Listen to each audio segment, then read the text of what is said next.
Oh, excuse me.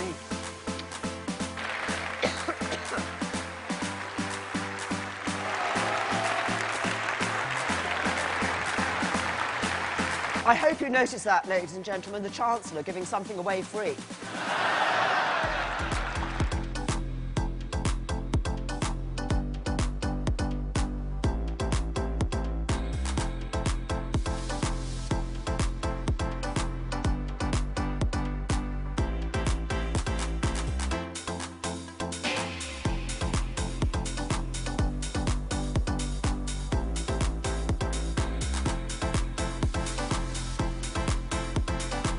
I hold my hands up for that.